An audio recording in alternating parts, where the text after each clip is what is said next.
In what could be considered as the most exciting and intense match to date for UP Women's Volleyball Season 81, the UP Lady Maroons made their claim to the throne louder as they forced the reigning queens, the DLSU Lady Spikers, to bend on their knees in their first battle.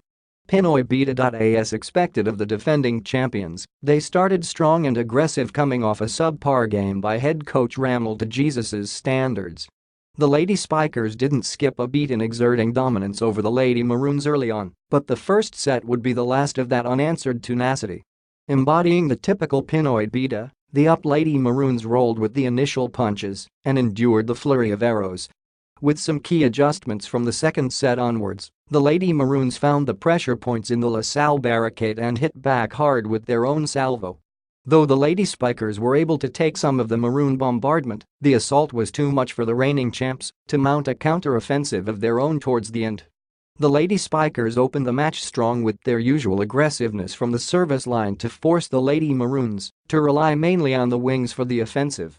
With Justine Dorog not starting due to a previous knee strain, Marion Buetter took the second open spot for UP. Though known to be one of the most physical spikers on the team, Buetter proved not as influential both in the scoring output and the passing department, which are the two key responsibilities of a second left-wing hitter. While Tots Carlos was off to a great start in chipping strong hits one after the other from the right, Isa Mold from the left wing struggled early on as it took several attempts for her and setter Al Estranero to connect for a fast shoot play. With Dorog on the bench and the passing formation for UP altered, the Lady Spikers were able to exploit the opportunity by dropping aces one after the other, particularly in the rotation, where libero Ramil Altamia was left alone to guard 60 to 70% of the backcourt in zones 5 to 6, with Carlos forced to pass from the seams of zones 1 and 6 to compensate for Dorog's absence. Despite the relative lack of output from the DLSU wings, their service once again proved more than enough for a set 1 win. Different story. The second and third sets were a whole lot different for the Lady Maroons. With Dorog back in the fray, UP's passing formation was re-established to ensure that no confusion sprung out from each passer's area of coverage.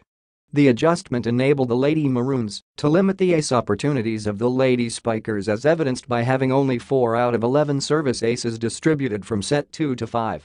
The readjusted formation also enabled Estranero to engage the middles more, as they outnumbered the attempts of their middle counterparts 42 to 38 respectively throughout the match. Perhaps the most significant damage done by UP against DLSU was clearly the net offense that proved too aggressive even for the famed Taft wall. With numbers alone, Salle clearly won the blocking department with 10 points compared to UP's 4. However, a further analysis of the correlation of the block with regards to the spikers involved would reveal a different story. 9 out of the 10 successful blocks by Salle were by the middles and the opposite. With Tots Carlos adept at hitting a strong line attack with a well-placed set, her down-the-line attacks came at the most crucial of moments, when the Salle openers failed to close in on the gap between the antenna. In the same fashion, 3 out of 4 1-block points by UP were all from Mold on the left. While Jolina Dela Cruz was relatively more consistent than her left-wing counterparts in Day Cheng and May Luna throughout the match, her output was clearly limited by Mold's block. In addition, with a poor start from Luna and relatively low output from Cheng, UP's lack of defensive stop from the right wing proved not much of a concern for their cause. A short-lived resurgence. The fourth set saw a resurgence from Salle as the ailing Luna provided the sorely missed firepower from the left wing. Her valiant effort undeniably helped the squad push the match further into a decider, but the Lady Maroons were quick to take a breather and go back on the offensive. Mold's and Carlos's combined efforts throughout the match proved unbearable for Salle's blockers, as both spikers kept on attacking the gaps either between blockers or between the antenna. Though proving to be a formidable replacement to Dawn McIndilly in the libero position, CJ Saga found some struggles on defense positioning as the blockers were kept scrambling to cover the gaps. Salle has been known to draw strength from their well-placed system on court, but UP's angle variations forced the reigning champs out of system in crucial breaks of the game. With left hitters ailing with some injuries, but still with a respectable passing percentage, setter Michelle Cobb could have engaged her middles more to increase their offensive output.